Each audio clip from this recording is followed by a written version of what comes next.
Salut les frérots, j'espère que vous allez bien. Ben voilà, c'est JC. J'avais envie de vous faire une vidéo cet après-midi là. Il fait pas beau sur Marseille, il fait la pluie, il fait un temps dégueulasse. Donc du coup, c'est vrai que c'est pas évident. Du coup, voilà, j'ai eu envie de vous faire une vidéo sur un sujet en fait qui me pose des questions à moi. C'est celui de la défense. Donc c'est vrai qu'on entend depuis le début de la saison, ouais, on est mauvais en défense, on a ci, on a là, voilà, comme si c'était, je veux dire, quelque chose de catastrophique. Voilà, c'est pour ça que je me pose la question cet après-midi où je vous demande à tous, est-ce que la faiblesse de la défense de l'Olympique de Marseille est un vrai ou un faux débat? Voilà. Je vais vous montrer quelques chiffres qui me font dire à moi que c'est un faux débat. Bon, on va y aller. Vous donnerez tout à l'heure en commentaire tous vos avis sur ce débat. Voilà, je vais vous montrer un petit peu. Voilà, on va parler chiffres, hein, on va parler chiffres parce qu'il n'y a que comme ça qu'on pourra éventuellement comparer notre défense face à celle de nos adversaires. Donc, quand on prend le classement de la Ligue 1, hein, vous voyez avec moi, hein, au soir de la 20e journée, donc ce week-end va se jouer la 21e journée, on voit que l'Olympique de Marseille a pris donc 25 buts en 20 matchs joués. Donc voilà, on est à un petit peu de un chiffre au-delà de un but par match, mais ce n'est pas non plus catastrophique.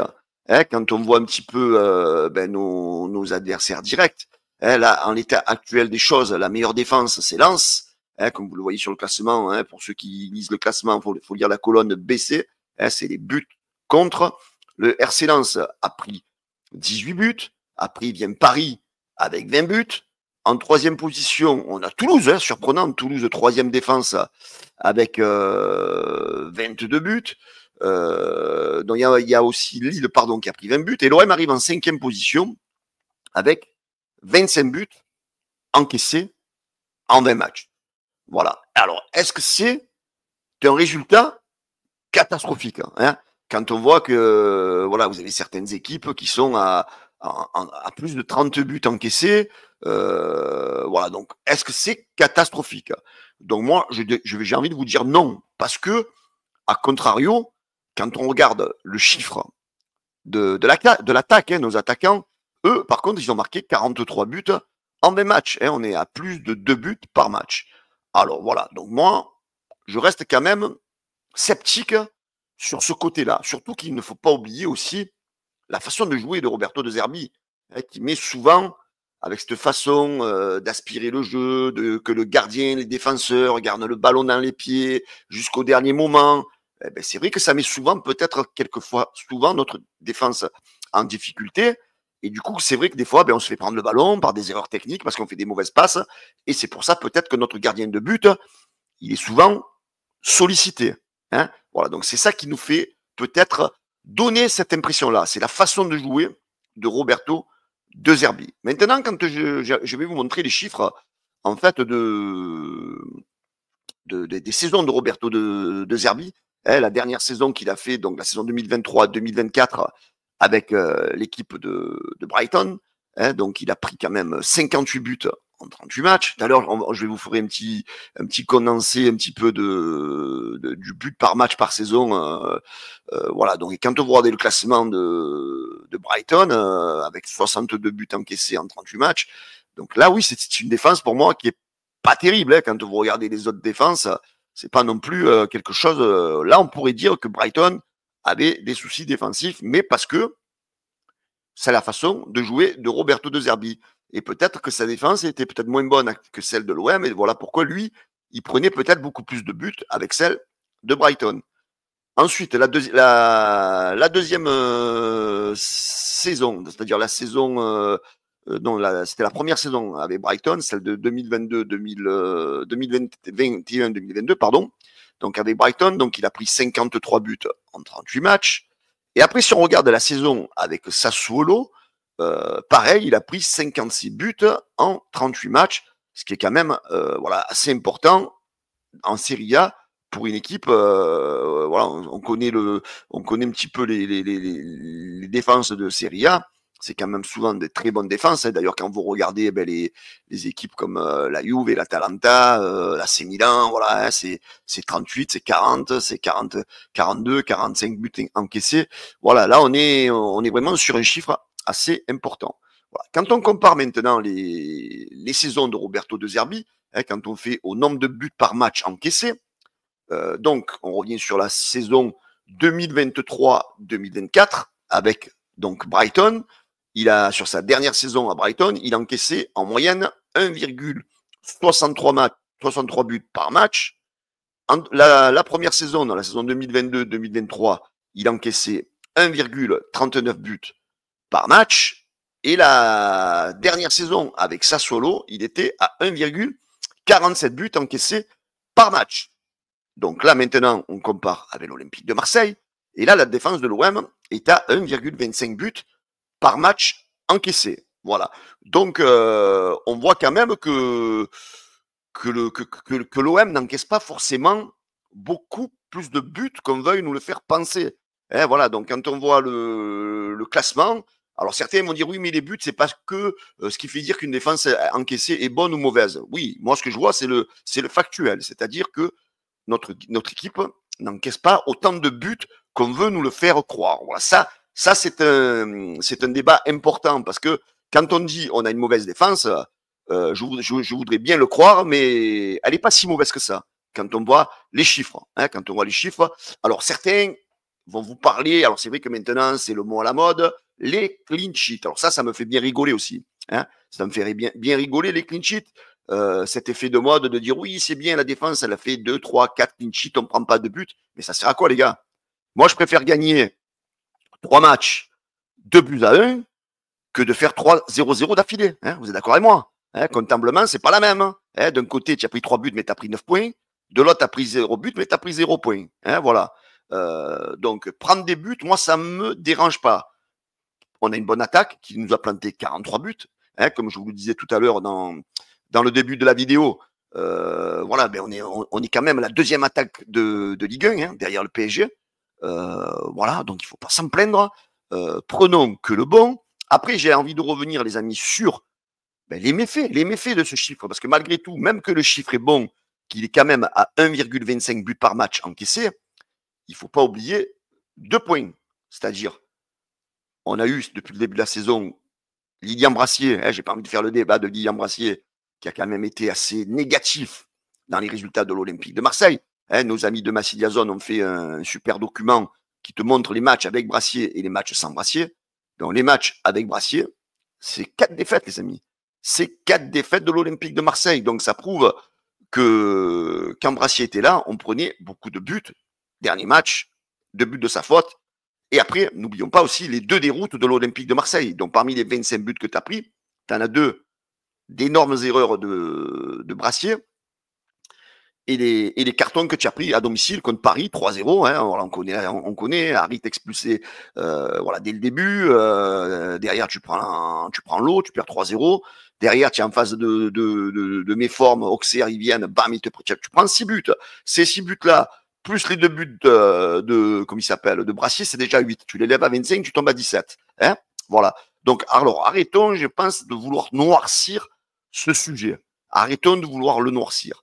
Après, certains vont te dire, oui, mais c'est pas normal, notre gardien, c'est souvent le meilleur joueur de chaque match. Le document sorti par nos amis encore de Massilia-Zone, c'est vrai que ça le prouve, quand on regarde au mois de janvier, Rouli a été meilleur joueur de l'OM, au mois de novembre pareil, au mois d'octobre pareil, au mois de septembre pareil. Alors, c'est vrai, notre gardien est très sollicité. Mais pourquoi, les amis? Pourquoi il est très sollicité? Ça revient toujours à la même chose. C'est la façon de jouer de Roberto De Zerbi.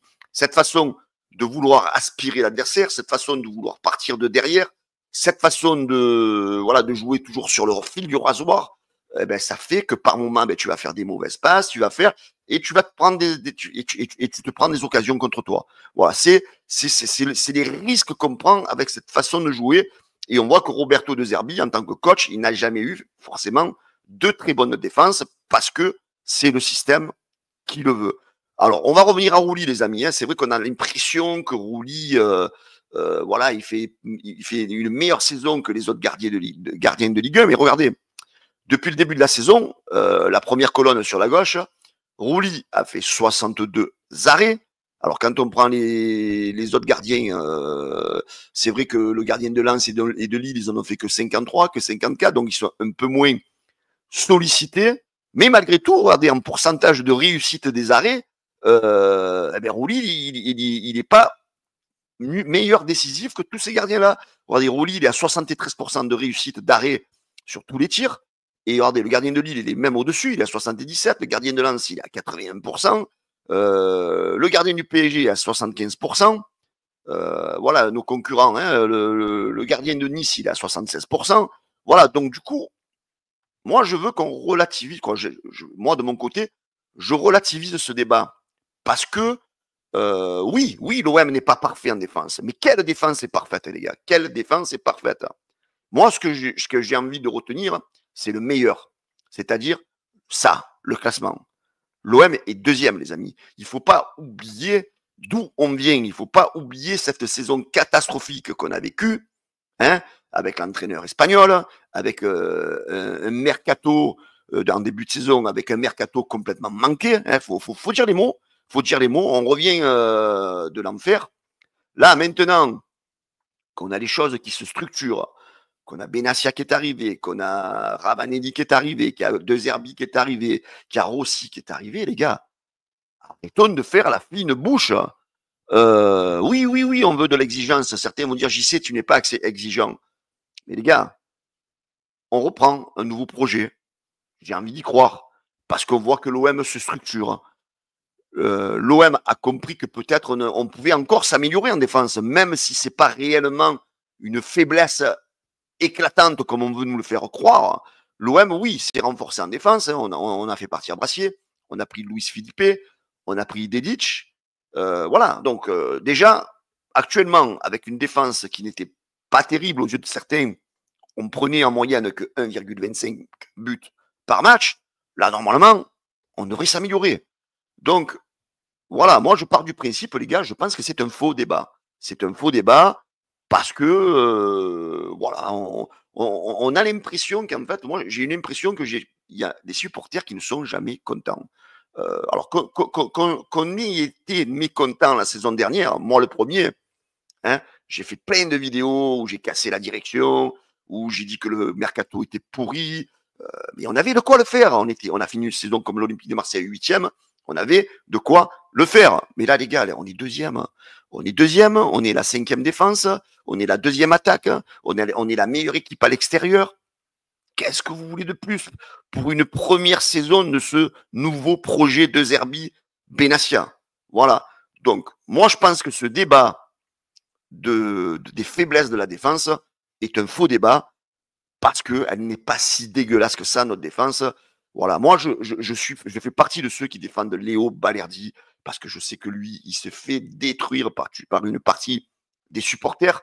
Donc, n'oubliez pas, les amis, que tous les entraîneurs qui sont passés à l'Olympique de Marseille, il a toujours joué, Balerdi.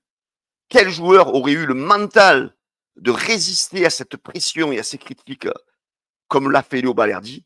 Aucun. Aucun. Ça prouve que ce gamin, il est très solide dans sa tête. Et sur les derniers matchs, il a quand même fait des belles interventions. Donc arrêtons tout ça.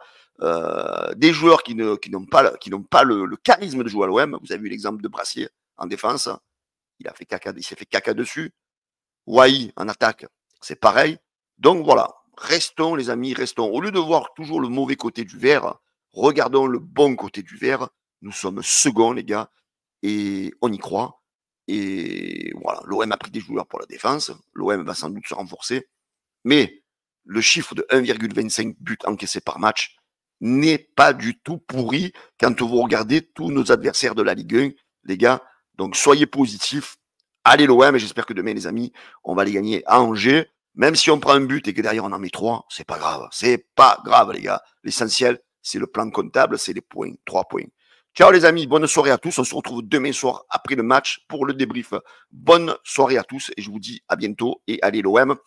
Commentez les amis, commentez, donnez-moi vos avis et abonnez-vous en masse au canal Olympien sur YouTube. Ciao les gars.